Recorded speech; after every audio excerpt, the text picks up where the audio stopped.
Go ahead and call the meeting of the Homeless Task Force to order. And first is on the agenda is the Pledge of Allegiance. Raj, would you like to lead us in the pledge? I pledge allegiance to the flag of the United States of America and to the republic for which it stands, one nation, under God, indivisible, with liberty and justice for all. Okay, item A is roll call. Member Hawkins? Here. Member Lambert? Here. Member Peacock? Here. Member Villarventa? Here. Ms. Wright had indicated she was going to be absent this evening. Member Rambaugh? Here. And Member Such is absent. So we do have a quorum. Okay. Report on the agenda posting. Agenda was posted at 10:15 a.m. on the 9th, no, I'm sorry, 1:30 on the 8th. And then a date correction was posted on the 9th at 10:15 a.m., changing the 2017 to 2018.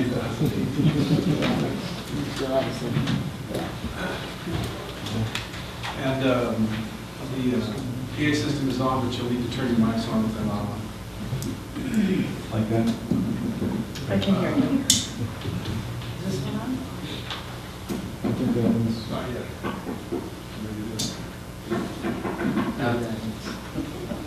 Okay, approval of agenda. Is there any additions, corrections, subtractions, omissions? Seeing none, we go to item D of the public forum.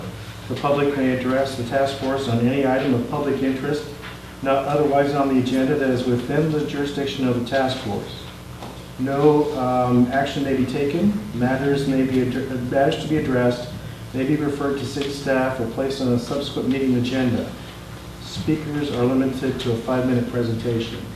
I just noticed that if you didn't know that we have an agenda, Connie came up and got one. If you don't have an agenda and like one, there's one here in the corner.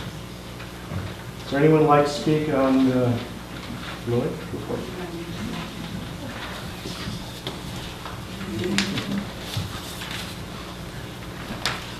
Thank you. My name is Lloyd Schneider. What I'd like to address is the lack of a comprehensive medical psychiatric care facility. Our Asbury Free Clinic is still operating 50 years on. There's a clinic in Billings, Montana, similar. It's called the Riverstone Clinic, serving homeless, serving the Ryan White community, serving others who just have nowhere else. These are non-governmental organizations, they're nonprofits, and I think we should be looking towards, if not finding some existing organization that could ramp up, finding a way to, in this area, create something similar to the Asbury or the Riverstone. Thank you. Thank you. Michelle, you next. Hi, my name is Michelle Chiquetta. I am the Public Health Emergency Preparedness Coordinator for the County of Tuolumne. Raj had actually reached out to me to provide some information regarding the county protocol or plan for extreme temperatures.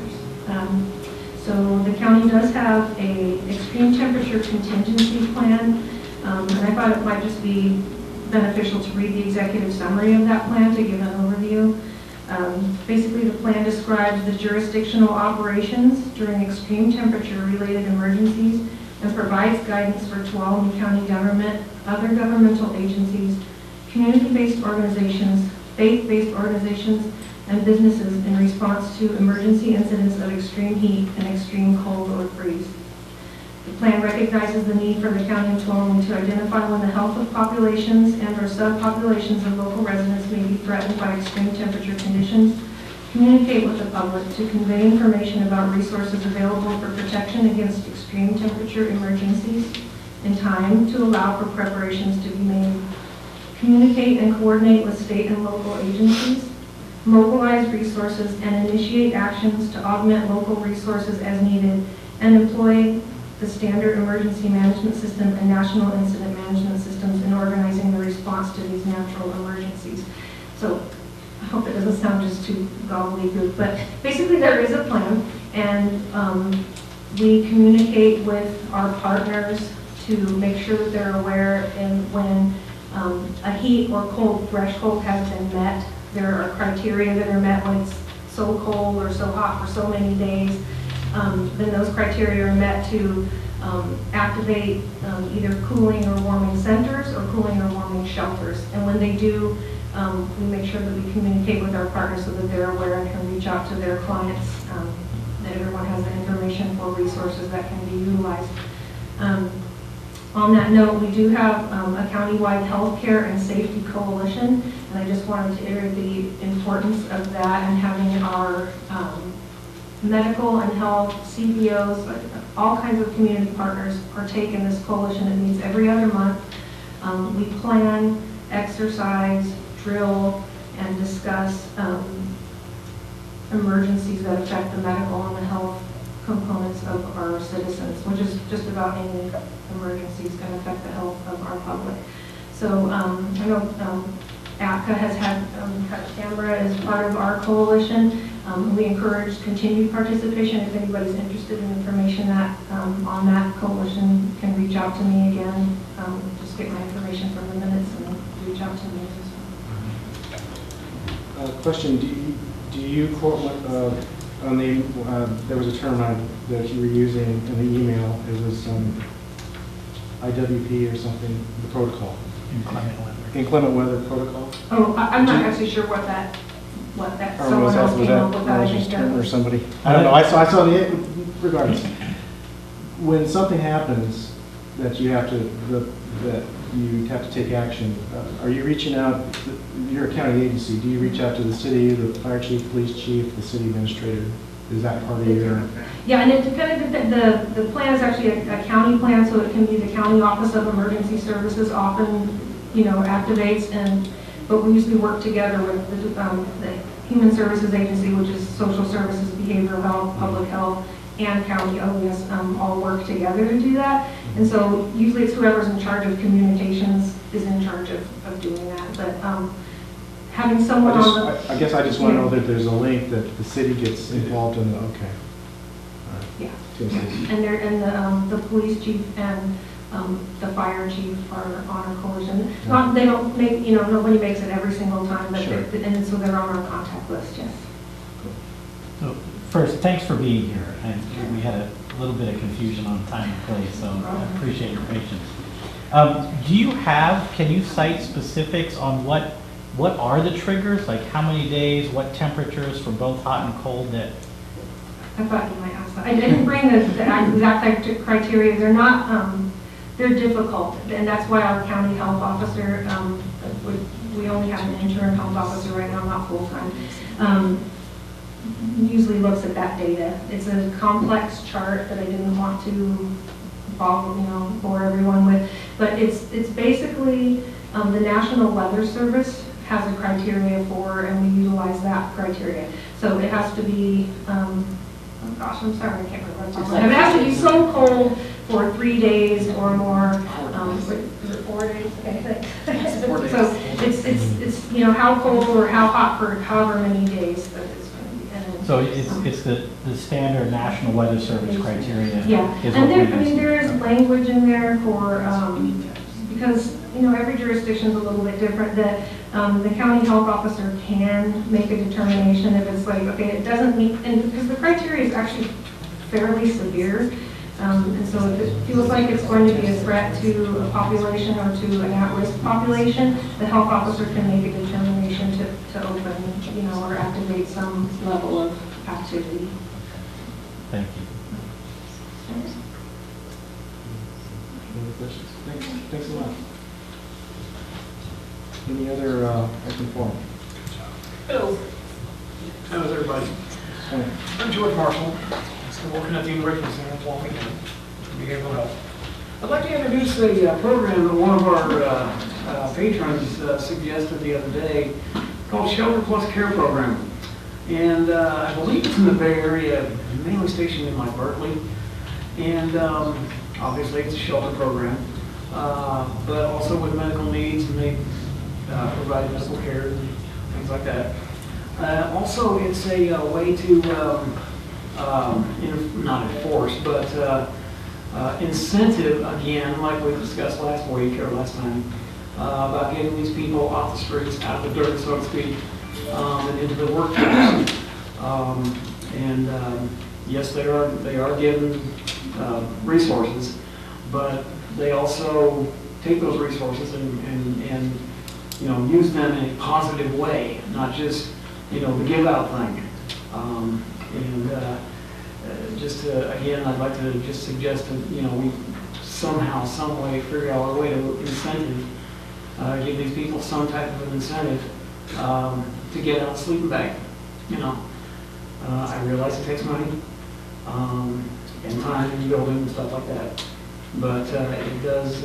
It would help. It really would. And also, you're providing a positive influence on the community. Say, like, if somebody says, "Oh, gee whiz, they were homeless, and now look at them. Now they're working either full-time, part-time, they're contributing to the community, they're contributing, to certain areas, certain things, or they're buying stuff with their own money. They're contributing as far as tax revenue goes, because more people working means a higher tax revenue. That's not hard to figure out. And the reason I said it takes money is because apparently there was some, I've got numbers if you guys would like them, but as far as grants go, for each county, each state in the union, apparently Tuolumne County is not listed on the HUD grant list. And I don't know why. Because we don't have a grant writer. Sonora's not listed on the grant list either, because we don't have a grant writer. That would be huge. Because if these small towns and these small cities and these, the states can get money, why can't we? I mean, it's, it could be something that could actually work to the positive. And again, like I stated last time, we got a few buildings downtown. Yes, they are privately owned. But if we can get some of these people in some of those buildings that have been vacant since I've been up here for 4 years, get them into where it's nice and warm. If you can, charge them $10, $10 a week, $10 or whatever. But it's just a thing to just get them off the streets and get them out of the sleeping bag. Because guys, I was there. It ain't fun. And like this lady behind me said, it gets cold, okay? And when it gets cold, it gets hard, And you sure don't feel like sleeping outside when it gets cold. And you don't feel like doing anything during the day when it gets cold. Because it's miserable. And I don't want to see anybody go through that misery like I did, okay? And I got to thank Behavioral Health again for, giving me the opportunity, excuse me, to have a job, to be employed, to be part of the program, be part of the progression, be part of the advancement of everything that they've done, because they've done a whole lot for me. And this is just my little way of, saying, hey, here we go, let's do this. Because it can be done. Quick little number. California has 112,000 homeless people. New York has 37,000. Why? Texas has only 16,000 people, 16,000 homeless people as of January 2017. How come? Why? Texas has got people working. New York's got people working. Why doesn't California? Thanks, guys. Some of those numbers depend on how the counts are conducted. From HUD. Yeah. Yeah. But 2017 January. It varies a bit by jurisdiction. I know, but not a lot. Yeah. Thanks.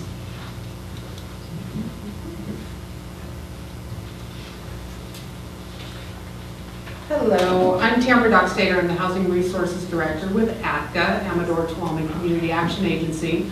We were asked to conduct a summer pit count at a point in time to figure out how many homeless folks we had on a particular date, which was September 24th of this year in our county.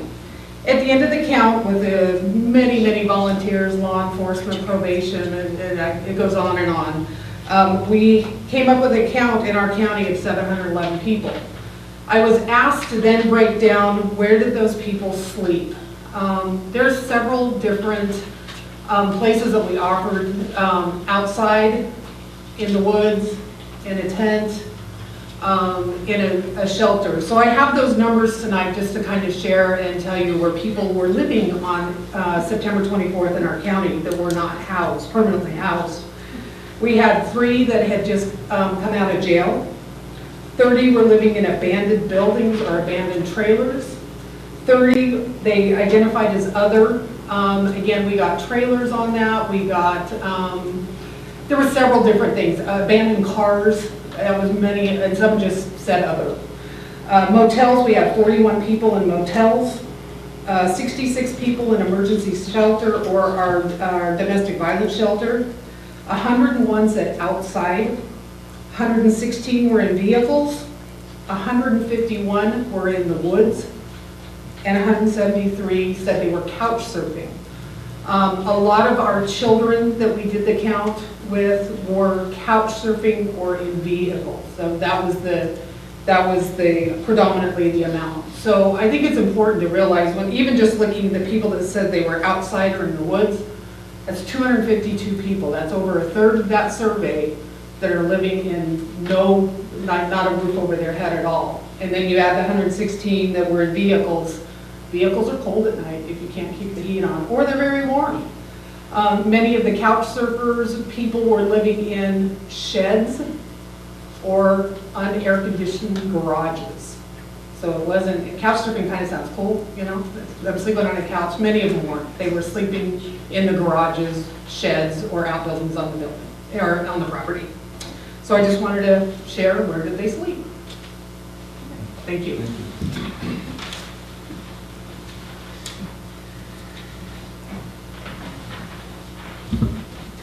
Hi, I'm Mary Lynn Ashburn. I'm just an interested person. I would like to suggest that we have interested people here who have become involved with this issue and would like to help more. I have tried since 3 years now to figure out where shelters are and what cooling and warming stations might be available when the weather changes. We live in an area where we can have one night it's minus 11 and the next night it's 40 degrees. It's very changeable. So 4 or 5 days is not going to work for predicting weather episodes here.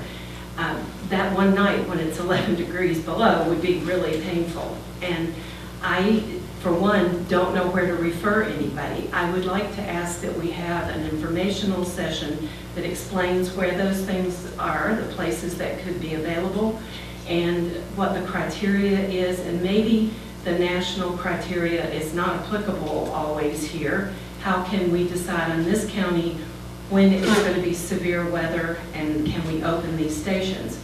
I know the library is the only place that I know of that is a designated cooling station and warming station, and that closes at 6 o'clock and is not open every day. And I, for one, would not want to be the person locking that door at 6 o'clock and telling people they have to go out when the temperature's dropping. So please help us to make that part better. The long-term plan is wonderful, but immediately we're in the middle of winter now, and luckily it's mild, but it's going to get colder. And I just think that we need to provide some emergency shelters now when we know that we have this problem. Thank you.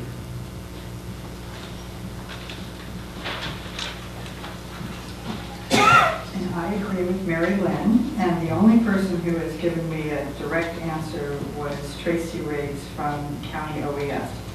And she told me it was several days, and I can't remember if it was 3 or 4, but Hazel said it was 4, so I believe her. And I can't remember what number Tracy gave me, because this was a month or 2 ago, but it was somewhere between 21 and 26 degrees for consecutive days in a row.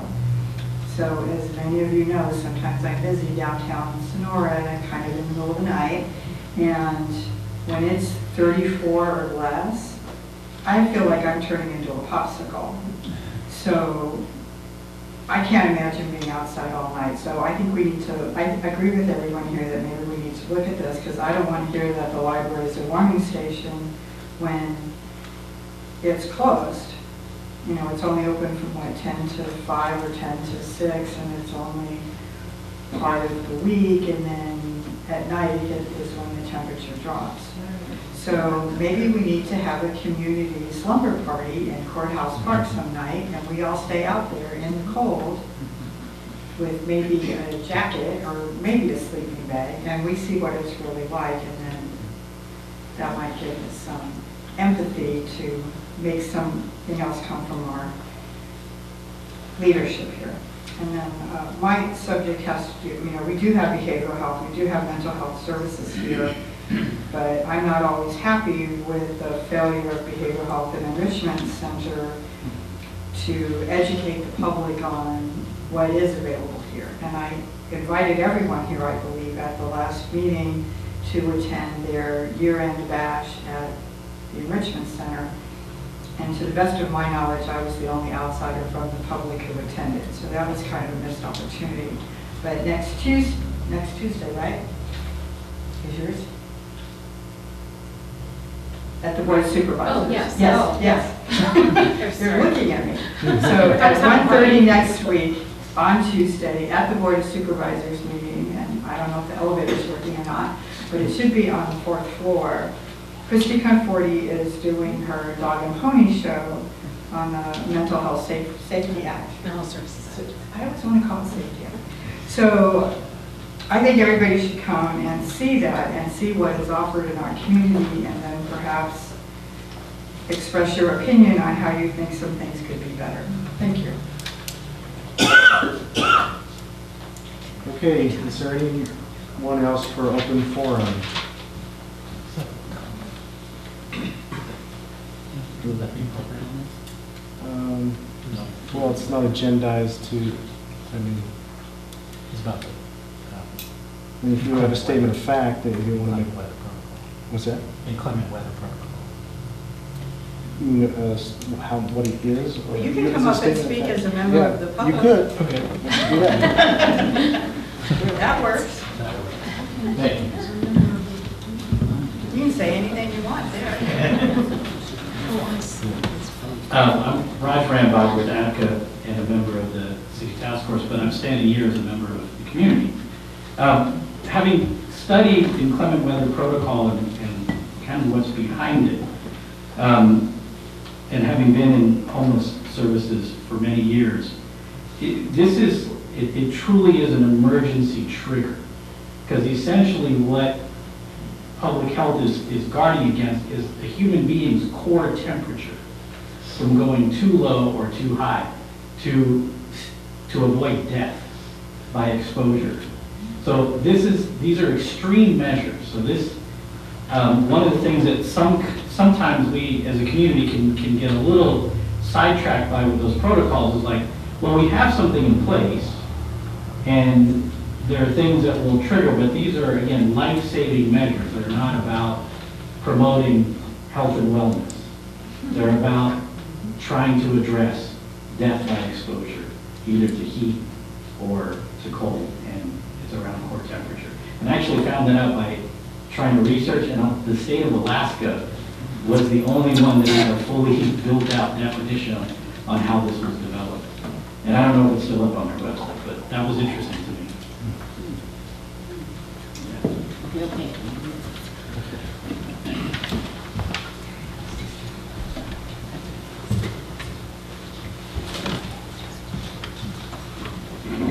And I'm Kathy Peacock, Susan.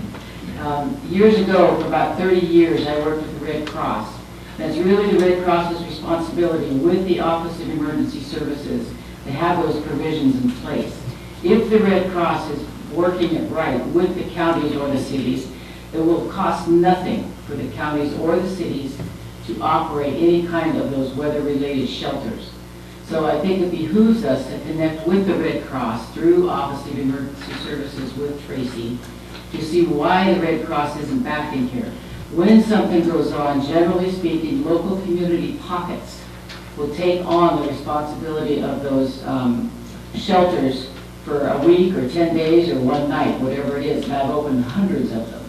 And it's usually based on when the Office of Emergency Services calls it out and says, we need to do this. The Red Cross would set right up, and within a very short time, within 2 hours, they have to have something in place and ready to go and ready to welcome those that are stuck with the problem.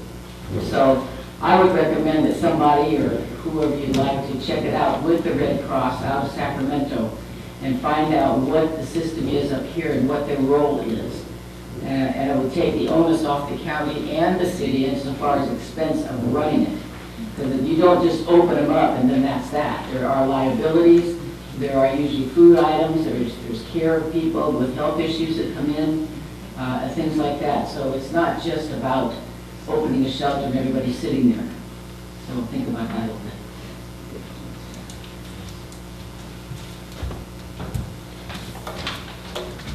Okay, anyone else on public forum? Okay, seeing none, we go on to unfinished business, which there is none.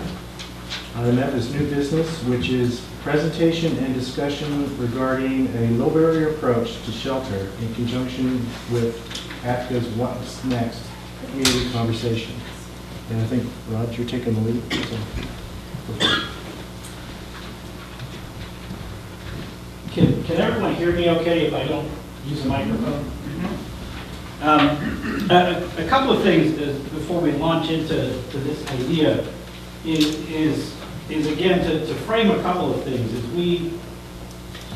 When we talk about homelessness, we often talk about how do we respond to homelessness rather than how do we prevent homelessness. And I think homeless prevention needs to be as robust a part of our community conversations as homeless solutions. So I just want to put that out there and toss in something around affordable housing and workforce housing, which is desperately needed. Low barrier approach, let's dive right in here. These are, in the public comment, the HUD point in time count was mentioned. The HUD point in time count standards allow a very narrow, what I would determine, a very narrow definition of what homelessness looks like. If you want to get a better picture of what a community homeless situation is like, look up Department of Education statistics. Their definitions around what constitutes homelessness are a little broader. It includes things like couch surfing, other definitions that HUD doesn't allow, and those are important differences. So you can see our summer point in time count that was locally funded, that we were able to develop our own definitions of homelessness into the count, was 711, but the HUD defined numbers are much lower.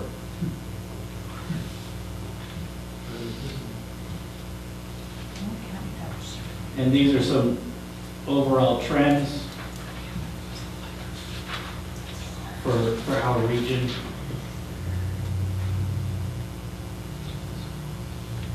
And one thing that I want to mention about the work around homelessness, we are part of a continuum of care. So Tuolumne County, Mariposa County, Calaveras County, and Amador County all work together to address the problem. And coordinated entry is one of the pieces that we use. So all of these providers, so Tamara, Eva, who are part of Tuolumne County's ACTA housing staff, regularly attend these continuum meetings. And they compare notes on what beds are available, so we try to cover the need as an entire region, not just one sheltering program. So the low barrier. A lot of folks will say, well, this doesn't make a whole lot of sense. From a pragmatic standpoint, one of the reasons that this task force came about was our Main Street. We were having problems with loitering, with waste, and other issues along that. Law enforcement is getting repeated nuisance calls, EMS, the emergency department. There's major community ripple effects when you don't have somewhere sanctioned for people to go.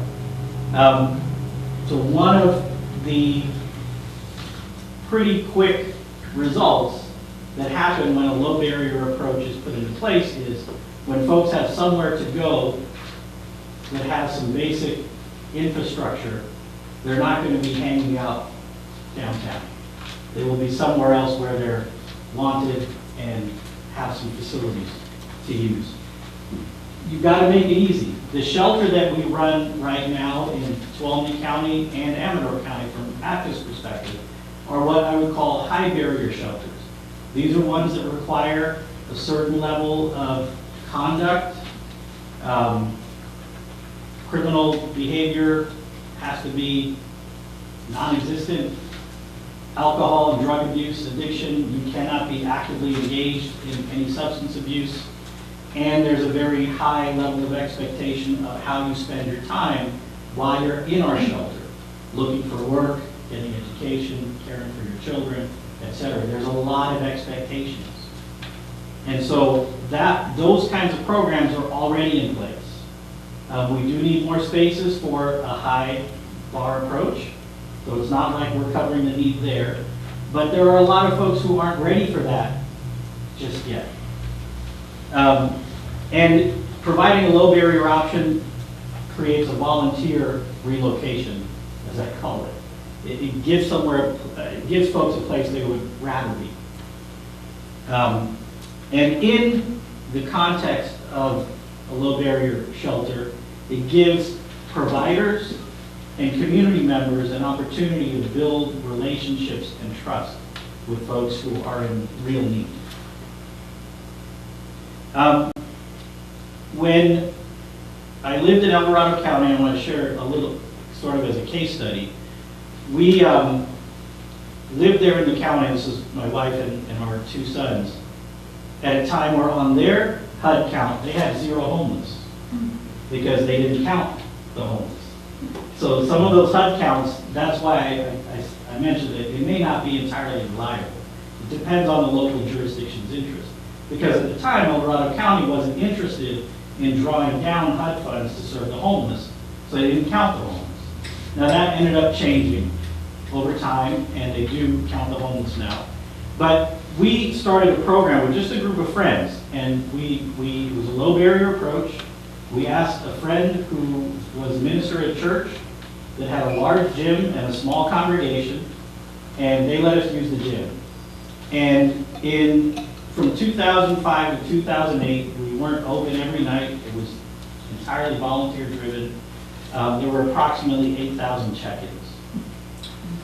And immediately, I'll jump to the bottom bullet point. My neighbor was the police chief at the time in the city of Placerville. And he came over, and at first he said, "Roger, I think this is a really bad idea." And he came over about a week later and said, our nuisance calls have dropped to almost nothing when you're open. Thank you. Thanks to you and your friends for doing something. And we ended up developing a really great relationship with law enforcement because folks that were being released from jail that had no place to go other than us, they got to come to us. And so there was a place to land, make connections. And again, when we were open, loitering, waste, nuisance calls all went down.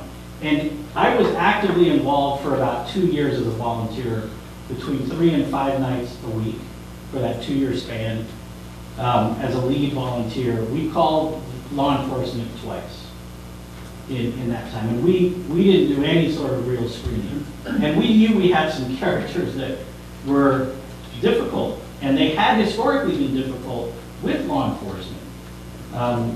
They were, quote unquote, belligerent. But there, they decided, because one of the rules was just be nice, get along, and it's okay. And most folks were able to do that. And the original 6 that came to check it out, because the homeless community there was pretty well connected, not necessarily in a friendship way, but in a communication way. They could alert one another in these magical ways on when things were going down. And so when they got word that this program was going to open at this church gym, 6 of them were nominated to go check it out because they were very suspicious about what these church people, and we weren't all church people, what these church people were going to do to them when they got there. And about 3 hours into the first evening, we opened at 5 for supper. About 3 hours in, they realized we weren't expecting really anything other than be nice to each other and be nice to the volunteers. They started asking questions about why were you doing this, what was going on, and so on. So they told other people, and that first summer, our highest census was about 70. And this was just one room. We had cots. A summer camp was getting rid of old cots and getting new cots. They donated them. We had them on the floor. Luckily, they were the kind that you could wipe down and sanitize. And that's how we ran.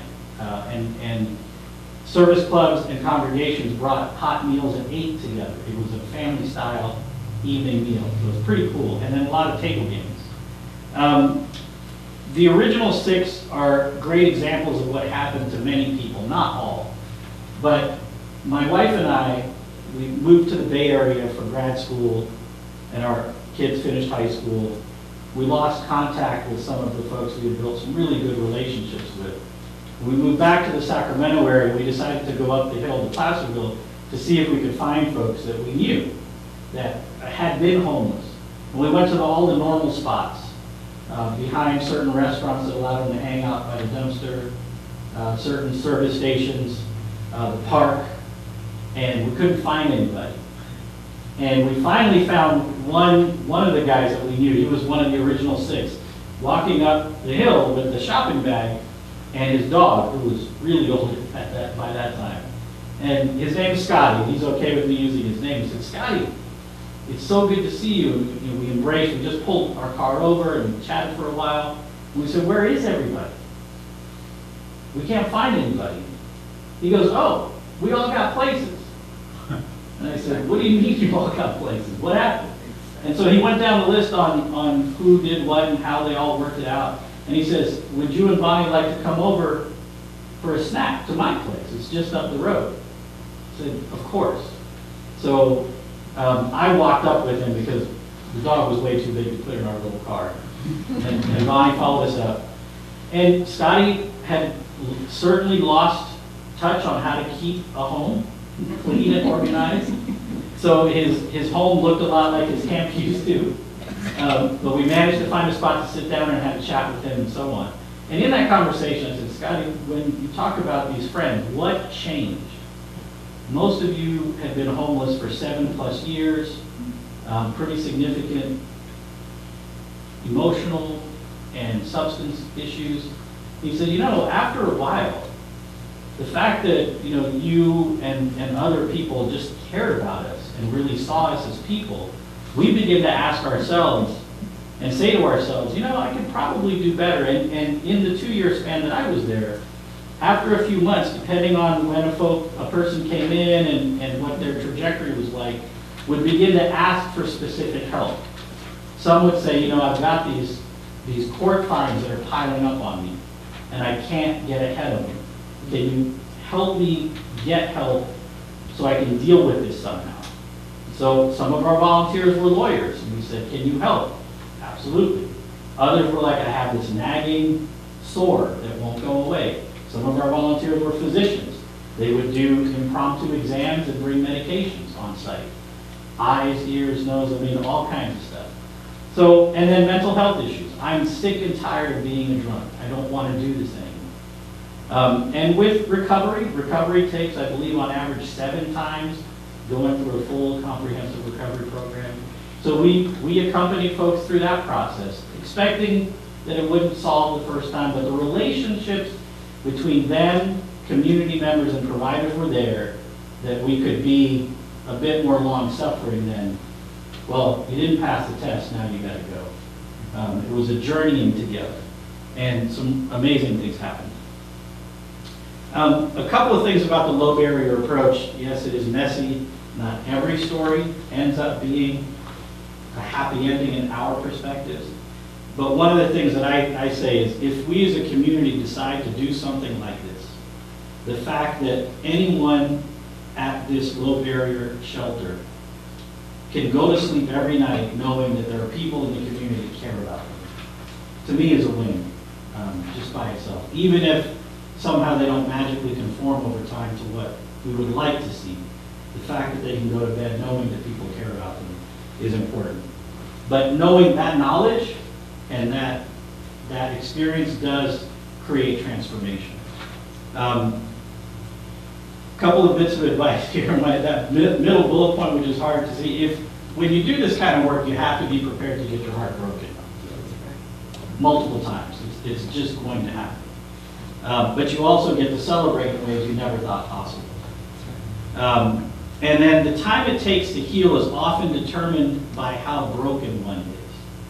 And if you think about the lives of some of the folks we come in contact with, and you go back in their histories, you know, if you have a young person at 6 years old who is in a difficult circumstance, after difficult circumstance, after difficult circumstance, that's a lot of brokenness that accumulates and compounds over time. And then we see them in adulthood and wonder why they can't get their lives together. And one of the challenges, I think, for an approach like this is it's about accompaniment. It isn't about an objective goal, because we don't know what that's going to be for each individual. And it's important. And I love this quote: "No one leaves home unless home is the mouth of a shark."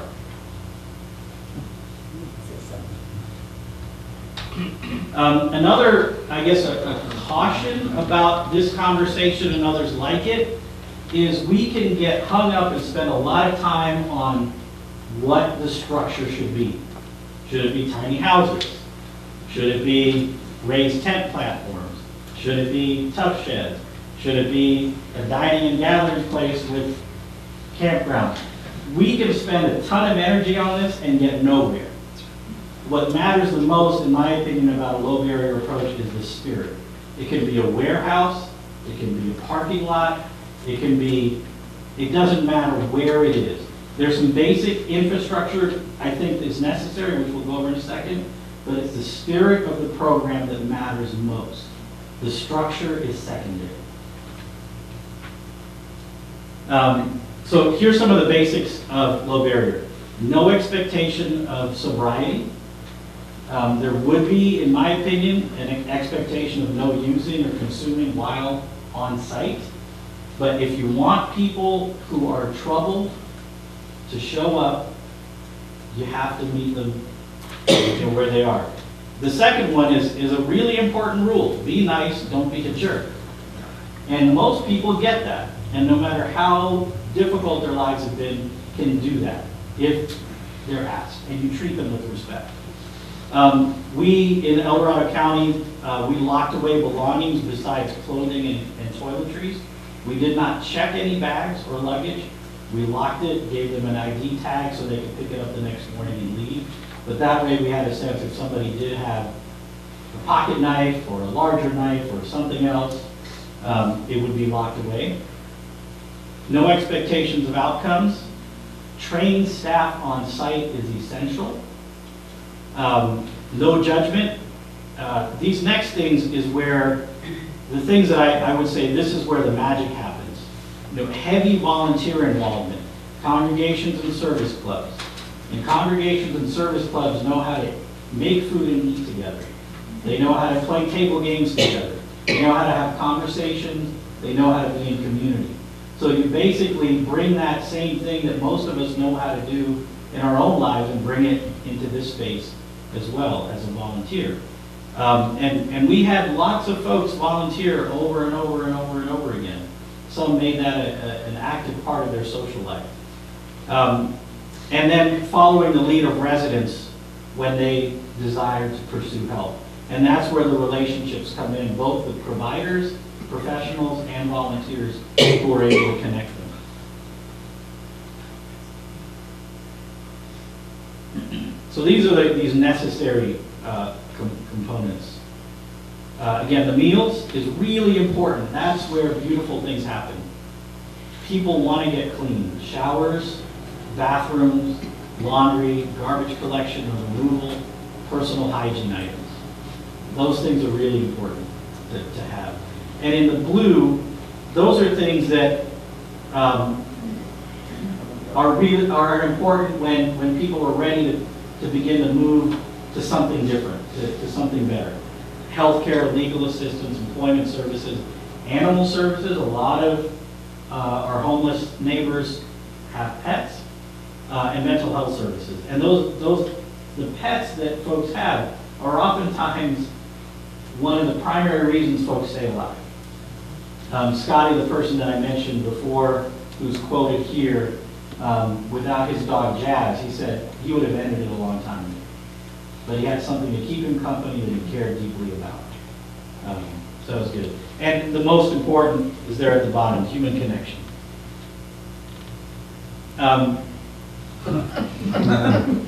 So I get this response a lot and get that look, like, really? And a lot of folks will say, well, aren't there services already? Yes, there are. But we don't have a coordinated, focused effort to address some of the folks that are the most marginal and needy. Again, ACCA runs a great shelter program. Our statistics are fantastic, but it's a high bar approach. It's a high barrier approach. And it works for those folks, for many of them, not all of them. But for this population, we can't do that. And the data shows our present and projected needs outweigh current services. We already know that. There are things that are enough. Existing programs are scattered, lack integration into a community plan. Lots of us are trying to do the right thing, but we're trying to do the right thing without being in connection with one another. And that's an important part of it. So I would say we need coordination plus focus and additional beds. Again, short term, so success, the way I would describe success for a program like this is in the short term, folks move from Main Street to the program site. Let me repeat that. Short-term success is folks move from Main Street to the program site, which is one of the primary reasons this task force came into being. And I want to be really respectful about that, because as a consumer, I do enjoy going to a restaurant or a business in town without encountering a lot of unnecessary waste, or somebody who just looks like they really need help, who ought to be getting the help. Those are difficult. And, I'm a professional. I do this all the time. But I know there's many members of the community where that's a real source of discomfort for them. And that needs to be respected as well. It's not about making folks invisible, but we have multiple people to think about their sensibilities here. Reduction in nuisance calls to police. I tried to do some sort of a dollars and cents analysis on how much cost savings there were between the emergency department, EMS, and law enforcement nuisance calls when the shelter was open, but I couldn't get that data. But everyone anecdotally told me, yeah, our costs have gone down as a direct result. Because one of the things that has been studied in other jurisdictions is one of the primary motivations for folks calling EMS or going to the emergency department is for someone to pay attention to them, for someone to interact with them, not because of a severe health need. Over the long term, trust builds, clients ask what they need and receive support and accompaniment, healing, and for some, it will lead to a new way of living, not all, but for some.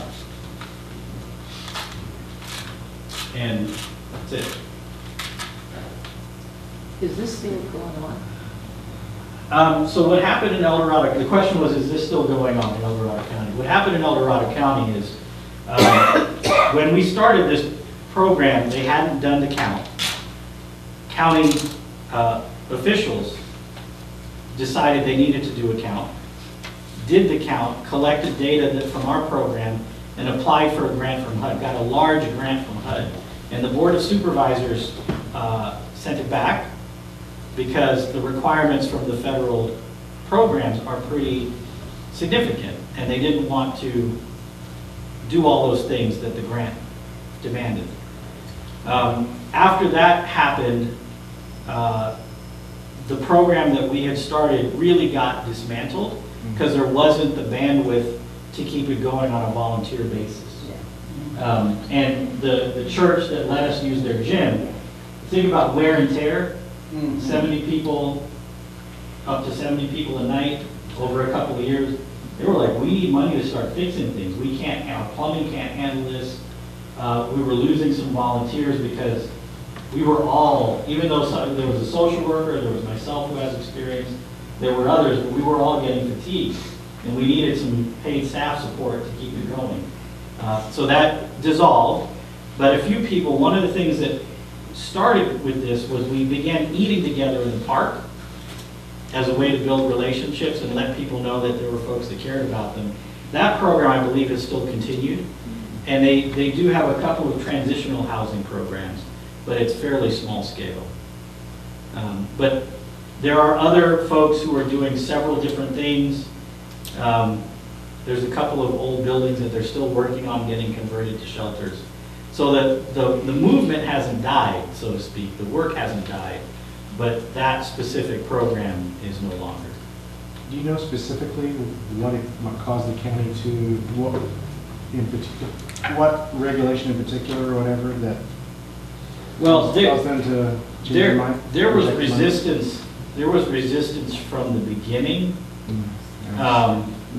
And one supervisor who will go unnamed, actually the board chair of the nonprofit that we founded went up to him and tapped him in the chest. And he said, there will be a shelter in this county over my dead body. So we had a lot of resistance. And I think, so I can't answer that fully, but it was sent back. So, hang on, Lloyd. So, at first we'll have questions from the task force itself to Raj, if we have any, and then we'll open up for public comment. So, is there any questions? Matt? I know where I grew up, the Salvation Army had a big, I mean, it was probably 300 beds or something for the homeless. And they're very strict on how they do things, but they also go out, do a lot of outreach, that sort of thing. Has anyone looked into trying to partner with the Salvation Army possibly, or here? No. But I think it would be great if the Salvation Army were a presence. One of the things that I struggle with in that context is the religious demands that the Salvation Army places on folks. Because not everyone that's homeless wants to be religious or wants to be Christian. And I think that that's an area of sensitivity, that's an area that I'm sensitive to. But the need is here. So if the Salvation Army were here, that'd be great. But I think we need more. And things like, again, that high barrier, high expectation approach, we could use more of those beds too. I had several friends that actually completed their drug rehabilitation program, alcohol rehabilitation program. I guess it's on the Central Coast somewhere. And that was one of the things, but it was a really tough thing they went through, and I think 2 of the 3 were able to get through it. Wow. So I'm a big believer in the Salvation Army, whether someone's a Christian or not. Sure.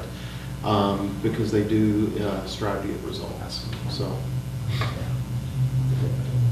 Jeanette, do you have any questions for Kathy?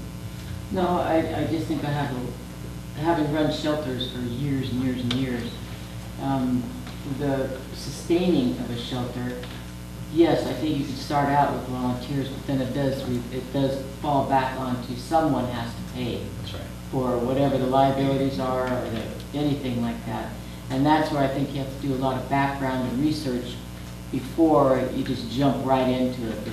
You don't want to get it started and have it collapse right away. You want to have it go and be a good thing right from the start, because that builds the confidence in the folks and the community as well, for donations or for support and resources in a variety of different ways.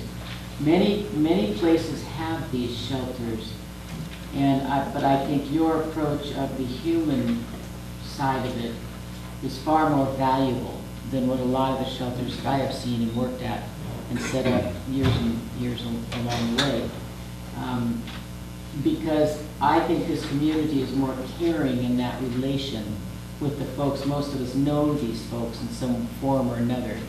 And I think we have that, whether we agree with them or not, but we do respect their position and we will work around it or with it and try in that manner however we can do it. And yes, they may be scattered, but there are plenty of services up here, and there are continuums and consortia that will work to get this information out.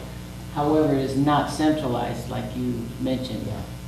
The information, and we've tried it in a variety of different ways, but I'm sure there's always another way to try it again, you know, because it's a good thing. One question was kind of off of what Kathy had said at first is what kind of scenario do you see to get something like this started here? Well, it comes down to, most things come down to Money. three pieces. Yeah.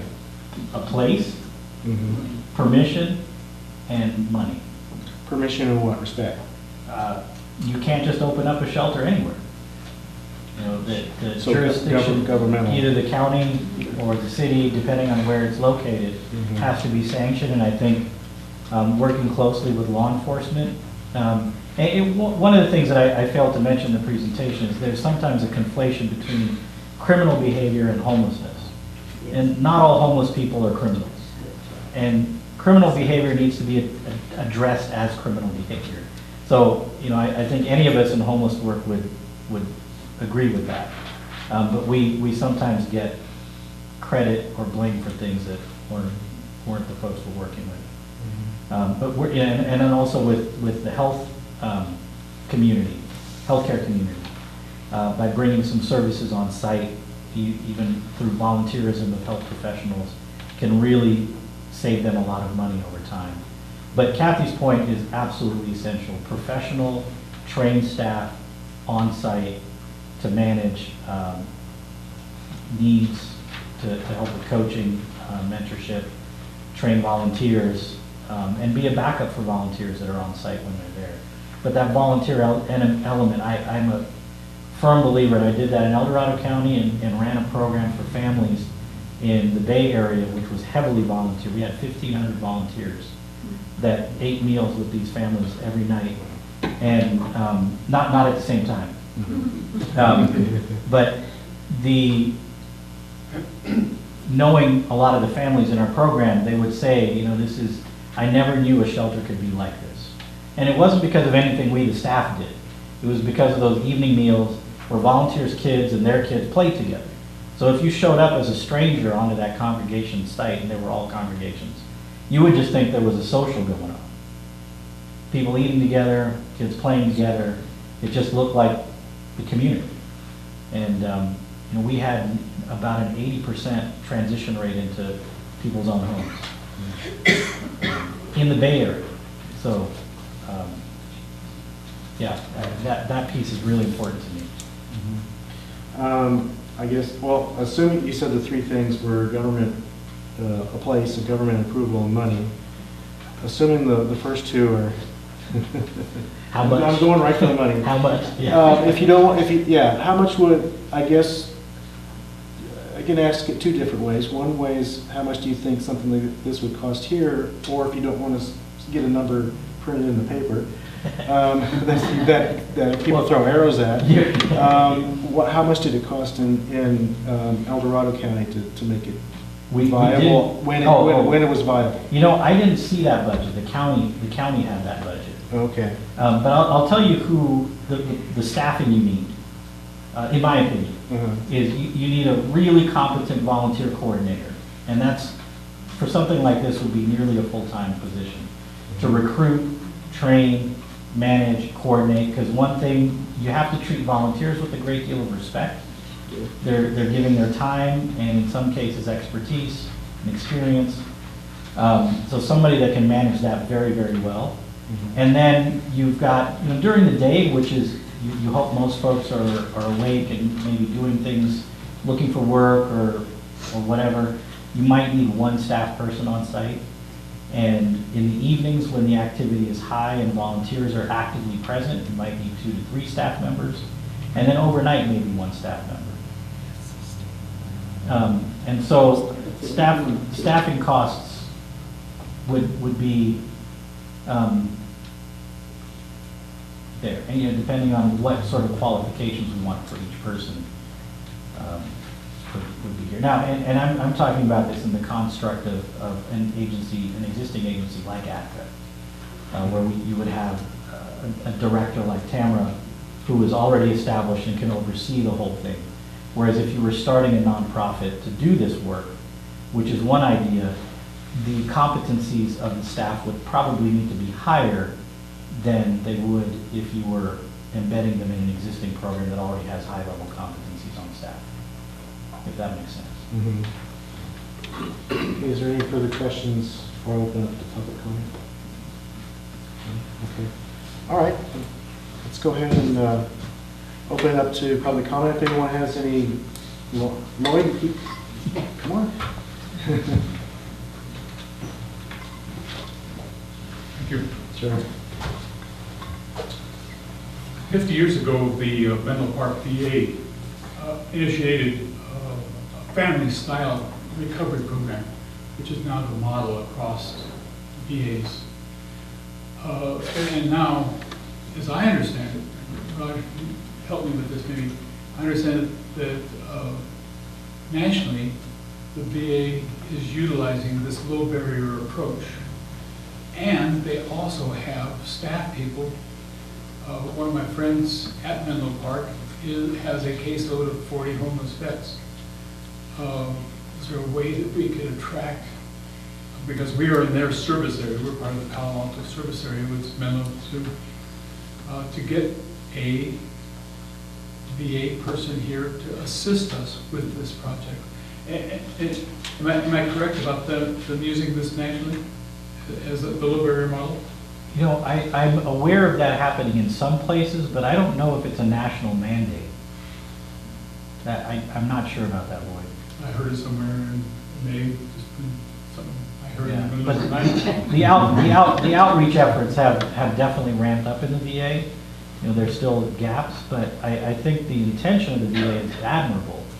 You know, they're really driving towards zero homeless vets. And part of the difficulty there that isn't well known is vets have to self-identify. Homeless providers, we don't get a database list from the Department of Defense on who's a veteran or not. Folks have to self-identify, and then we can help connect them to VA benefits and services. And sometimes veterans don't want to make that connection for various reasons. My years of working on the streets, Yeah. people, this is, to me, the model that makes the most sense and brings all the community in together to work together and to get over the he said, she said, and finger pointing. Thank you. Thanks, Lloyd.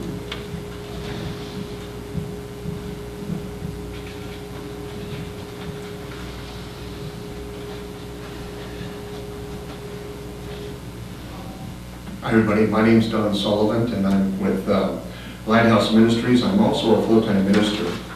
And in a few of my discussions, when people are always asking me about the story of the homelessness here in Tuolumne County, as if I've got the answer.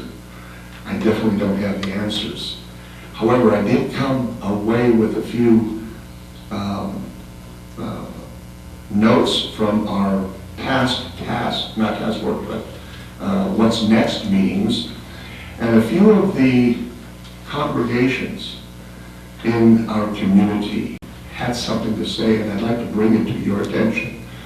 One of the things that was suggested was that of the volunteer force, professional volunteer force, people that are in the know of how to help and how to serve and be there for people, are service groups as well as congregations.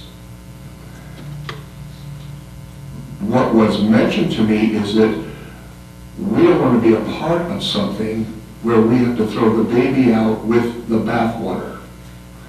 If a congregation, I'm not speaking of service groups, but I'm speaking of congregations where you have a people that has a mission statement. And their mission statement is to, we're speaking Christianity here now, to not only live a life, but lead someone to that life. When it was mentioned tonight about the Salvation Army, their greatest asset is their faith. And to not be able to bring that out into the open, I think would be a deterrent. I think that if we as a community can work together, I don't believe for 1 minute that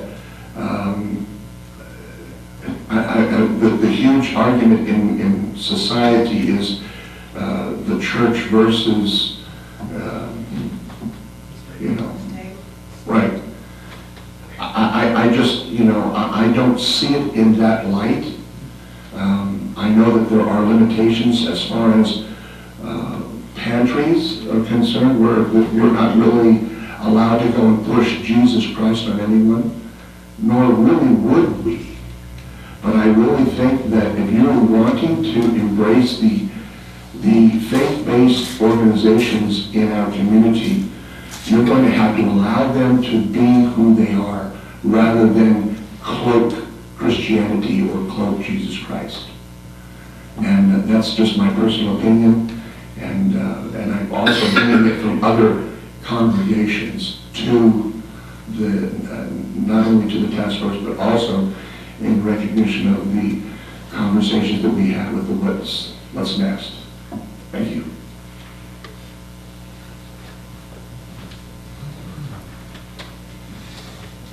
I have kind of a question. My name's Diana Cooper. I'm not going to use the podium. Can you hear me? Okay, Connie said I have to stand up here. My question is, there was a gentleman over here who said that we were not listed, Tuolumne County, on the HUD grants, when we all know that 2 years ago it was announced that we got a $70 million HUD grant. Did you know this? $70 million.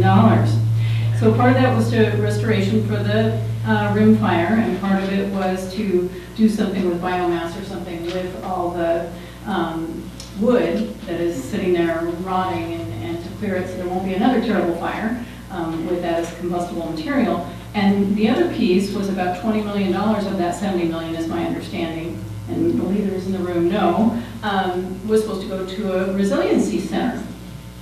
And I don't know if Sherry Brennan's in the room. She's kind of the one who wrote the grant. So there are no grant writers, it's our county supervisors.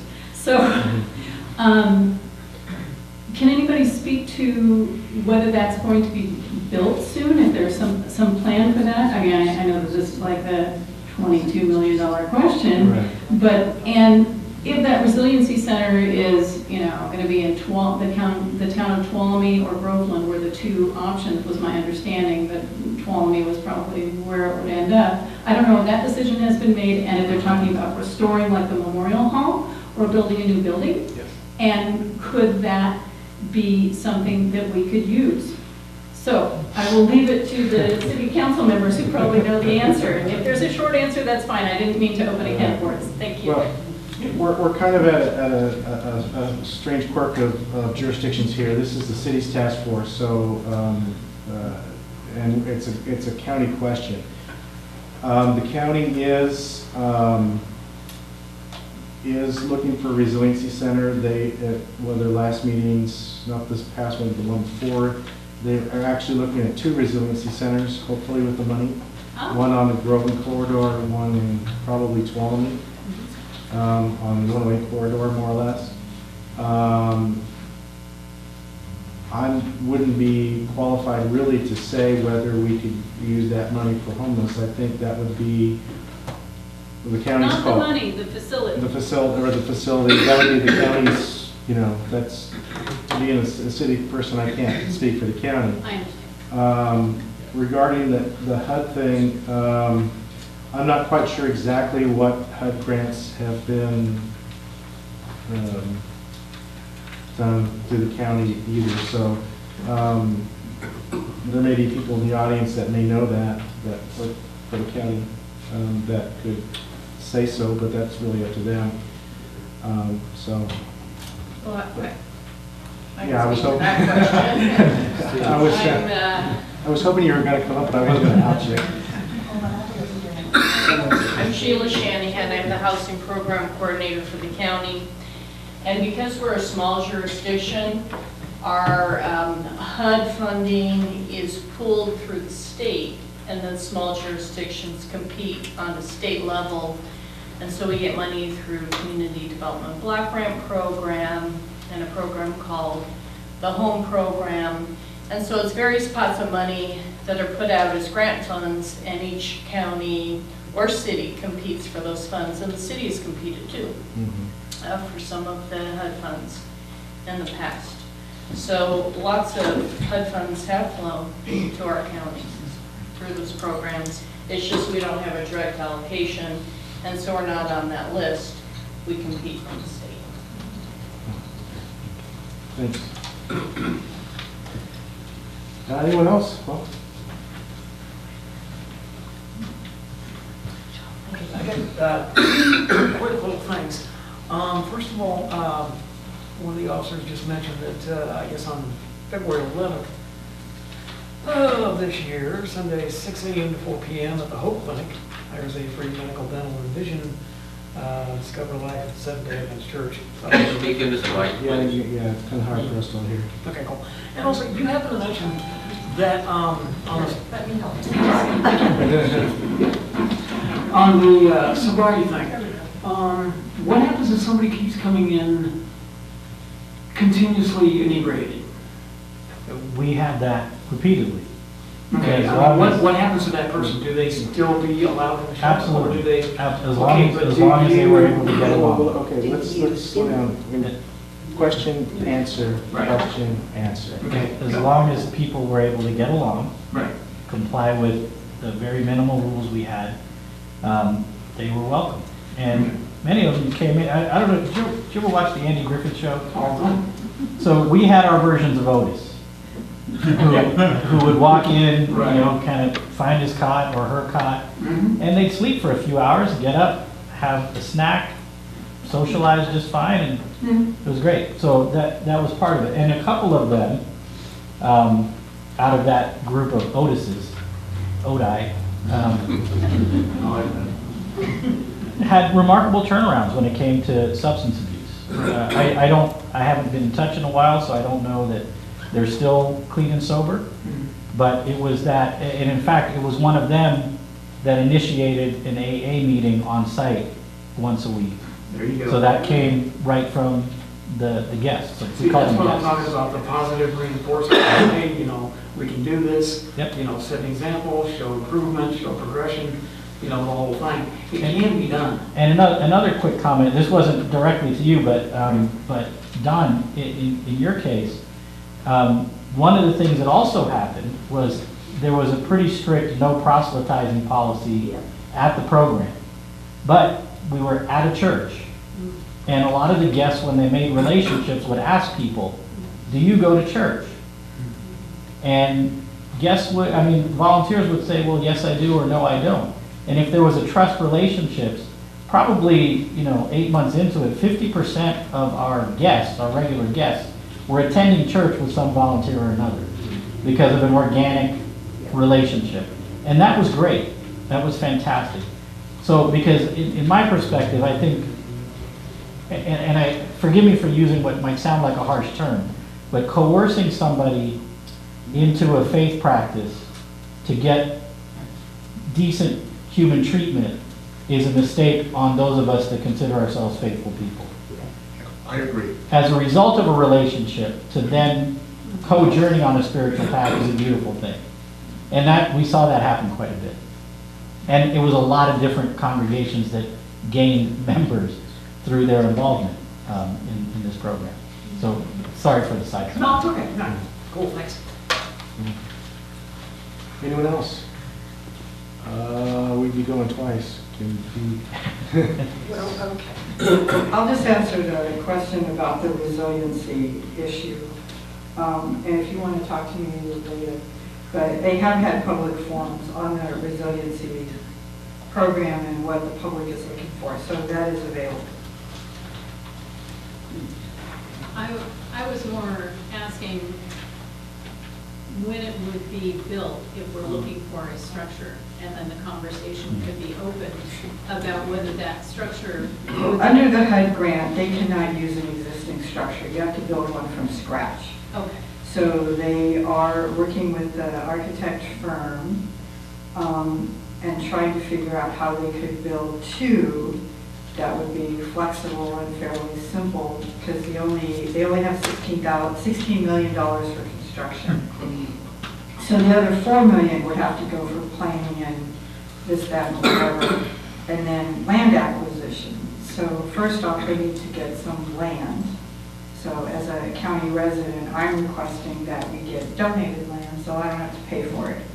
And then you could use the construction costs, and it doesn't have to be the Taj Mahal, but they were looking at basically a meeting room, either large and small, and then some kind of kitchen and restroom facilities, and perhaps showers and laundry.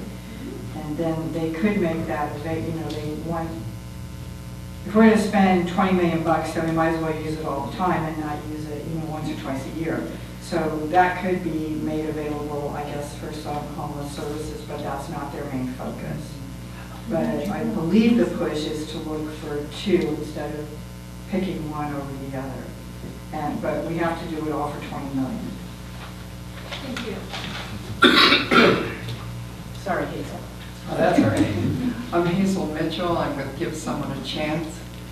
I just want to say thank you, Raj, for what you're saying here. Give Someone a Chance designed a complex where we could house 80 people. And we had the same kind of barriers you're talking about, except for those that came in repeatedly drunk. We had what we called a garage. And what they did was that was a place where they could go and get sober. They didn't have to mingle with anybody. They fell asleep. We weren't concerned about whether they were drunk or not drunk, on drugs or not drugs. But we expected a peaceful environment.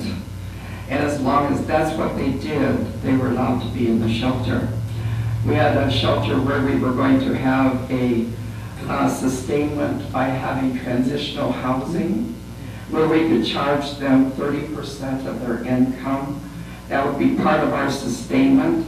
The other portion was coming from we were going to open a military surplus store. We've got a lot of thrift stores here. And so the military surplus was a way we were going to try to generate sustainment money. Another thing we did was we were going to have an organic garden. We had purchased 2.5 acres to have this done. And we also had California Gold. They had volunteered to be our project managers, which would have been approximately $300,000 they would be volunteering their time. We also had them do our cost estimate according to the standards of national. That would have cost us, in that, if we tried for CDGB grants, and in the CDGB grants, they made us do everything governmental with prevailing wage. Prevailing wage at the time was over $28 per hour, whether you were digging a ditch or whatever it was. Well, that prevented us from doing that, but we also, if we had been able to acquire monies, the shelter was going to cost us $3.2 million. We had a lot of volunteer construction people that wanted to volunteer their time, but that was not allowed on CDGB. Couldn't do that. So we had it figured out where if we could find the funding, we could have had a shelter for $900,000 rather than 3.2 million. We have all that design if anybody ever wants to see it. We had a lot of volunteers volunteering for that program. And I'm so grateful you're here, Raj, and I'm grateful you're here, Tamara, because you're talking about what we tried to do. Because that's, you know, we're talking about our neighbors here. We're not talking about non-human people. We do more for animals than we do for our human beings. I have a gentleman right now.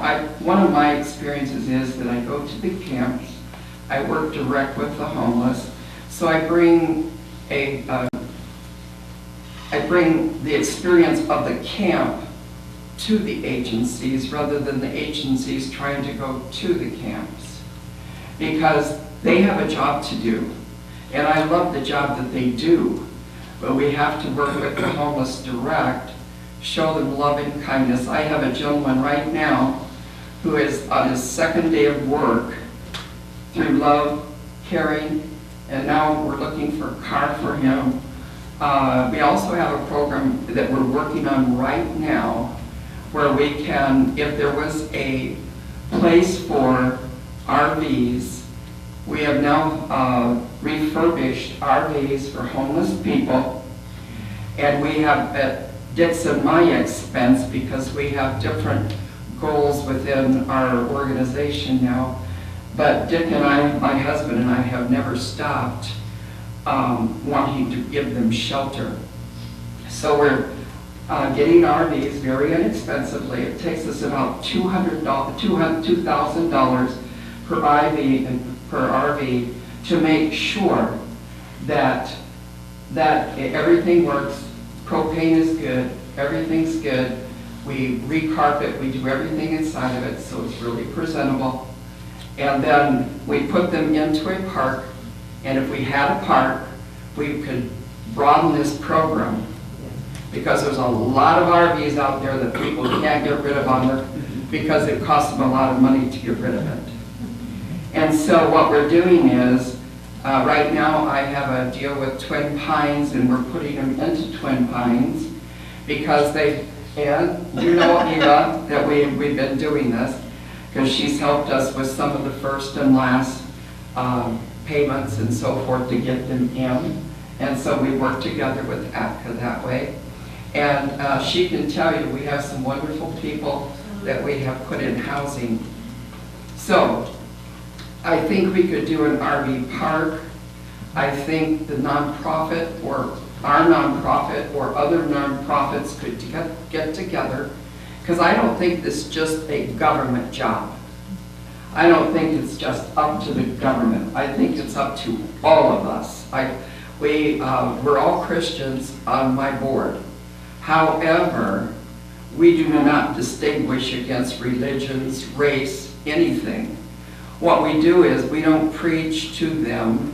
What we do is they're accepted on the level of where they are and who they are, no matter what their religion is, and no matter what they want to profess. That's why we made our organizations a community-based rather than a faith-based organization. So we could have everyone treated equally as a human being. I can tell you story after story, and so can many of these people that work with these people. And I work with a lot of you. And there's so many people out there that can make it. And the earlier we catch them, the easier it is to get them out of homelessness. Once they lose hope that there's nothing out there for them, that's when we lose them. That's when their mental illness gets worse. And so I'd like to encourage everyone, and which I just got a call today from the Matheson Clinic that they didn't know what to do because now they're sleeping down in Jamestown in their parking lot. And I said, did you ever go out and just talk to them? Take them a cup of coffee? No. And I says, you know, you don't have to be frightened. They're just looking for a place. Because now they're run out of town, and that's understandable. Merchants have to make a living. My husband and I own several places in Sonora. And fortunately, our people that rent from us understand what we're doing, so they don't complain. But it's my job to make sure that the homeless people do not interfere with their businesses. It's not their job to have to fight the battle. I own the land, and I'm the one that needs to fight that battle for them, so I do. Anyway, I could go on, but I do have a model. I do have a task force model, and we've worked on that and worked on that for a long time. If anybody wants to hear anything about it, my husband and I, and my board, I have a very terrific board. I have a guy with a PhD who is our CFO. My husband is an engineer, and they, as everyone knows in this room, probably we're doing the shower bus. We're getting ready to give them showers, and we're getting ready to do it 4 days a week. We're working with churches. We're going to Tuolumne. We're going to Jamestown, and I'm probably taking too much time here, so tell me when to shut up. Anyway, and we're going 2 days to Sonora proper. We have about 51% of the homeless right here in Sonora. And then over in Tuolumne, we have counted that it used to be 20%, 26% over in Tuolumne City. Now it's down to 15%. And in Jamestown, we have 18% of the homeless there. And the others are scattered up in Sugar Pine and all the different places. We missed our opportunity this year to get on board, to get more vouchers for the veterans. So I'm working with Michelle Gonzalez right now, who is in affordable housing down in Stanislaus County. She told me there's 22 vouchers that Monterey refused. So I'm working with them now to try to get those vouchers up here to get, in 2015, we got, through concerted efforts of Catholic Charities, Give Someone a Chance, and BetFam. We managed to get 10 vouchers up here. We had to fight to keep them up here, but they can't take them with them now. And we're the only county out of 17 counties that has ever gotten a voucher for homeless veterans. So I intend on keeping up the fight. I intend on keeping on going as long as my health will help. But anyway, I'm hoping that as a community we can all come together and make this happen. And I support what you're doing. I think your ideas are phenomenal. And I am just absolutely pleased that you are here, Raj. And I thank you, Connie, because you have been such a trooper on this whole thing. And non-judgmental. She called me the other day, what should I do? I directed her to Eva. And all that started happening anyway. But I thank you for listening to me. If you want to ever hear again, I'll come and talk to you. Okay, thanks. Is there anyone else like to speak on this? We're probably not, well, okay.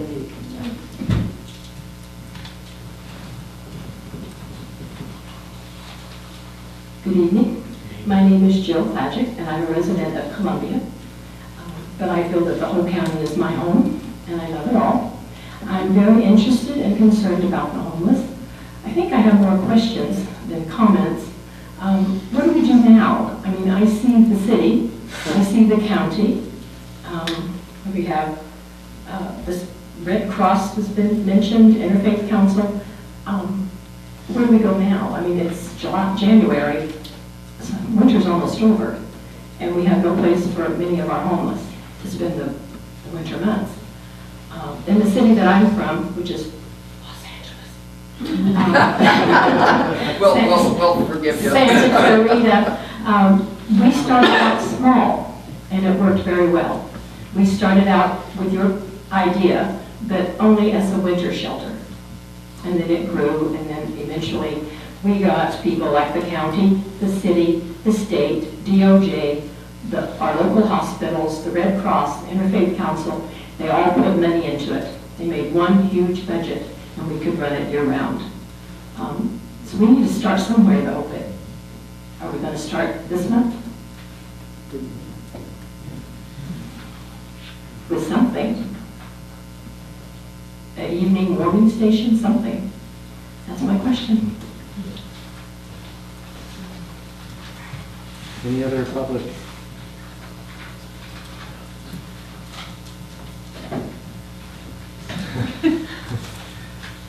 Usually when we have public comment, we usually only have one, everyone has one shot at it.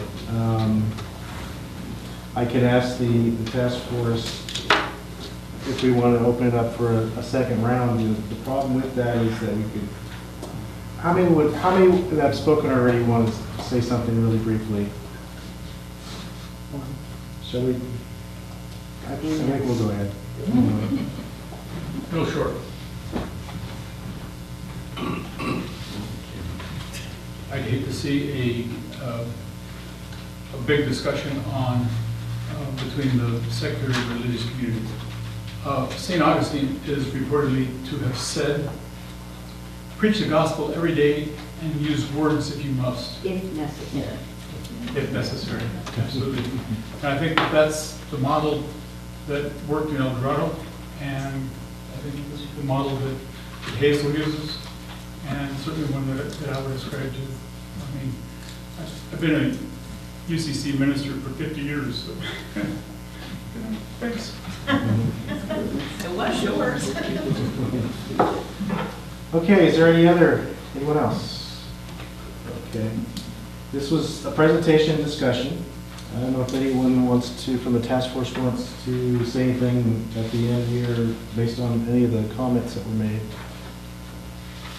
Well, I think the general question is what the lady just said a minute ago, is what's next? I mean, we've talked and talked and talked, and it's time to make do a brainstorming kind of a session and get all those ideas out there, and then take another time to kind of pare them down or get them into priority, and look at a long-range or short-range plan and the long-range plan pretty darn soon. Exactly. And actually, when we were at the last meeting, that's what we discussed about having that actually at this meeting. And that's, we didn't get that on the agenda. So that's something we should do at our next meeting, which is in 2 weeks. Timeline? Goal setting, timeline. I guess that's kind of the same. Short-term, medium-term, long-term goals. Just put the ideas up, you don't really go into all detail. Right. And then you kind of come back with like the following, when people have time to think about it, come up with some research things or something and just kind of see where it goes. But the timeline, Raj, I think would be, we need to set it so we don't go on for another year of talking. Discussing. The other thing we had on the, well, let's go ahead and finish up with anything to do with the, any discussion to do with the blueberry. No. Yeah, that's the one thing we talked about at the next meeting was also, Colette was to do some research and have a presentation at the next meeting for, I believe it was the return to work, the homeless court, and the revenue recovery. Homeless court. Yeah, she was going to do some research and have a presentation at our next meeting. So I think those two items should be those that we talked about at the next meeting. When I talked to Mary Ann about her not being here, she was going to survey the downtown merchants about issues, their particular issues of concern. Because I mean, since that's what this is all about to start with. What's the core of all this, and have things changed in the meantime? Since we started, everybody's been kind of coming aware that this isn't just that kind of an issue. I think we're taking on the whole thing rather than what the downtown is concerned about. So we can, you and I can talk about the frame on that, but we'll set it up for next time. On that low barrier thing, that's a great idea and all that, where's the building, where's the facility? Are we gonna wait till next year and think about a facility, or do we have some available? Do we have some that we can try to use? And do we have somebody that's really great to be the head person in that? See, that's a huge thing to try to pull together. Is that a long-term goal? But that's one of those those things you put up on the wall and you put them into priorities. Brainstorming.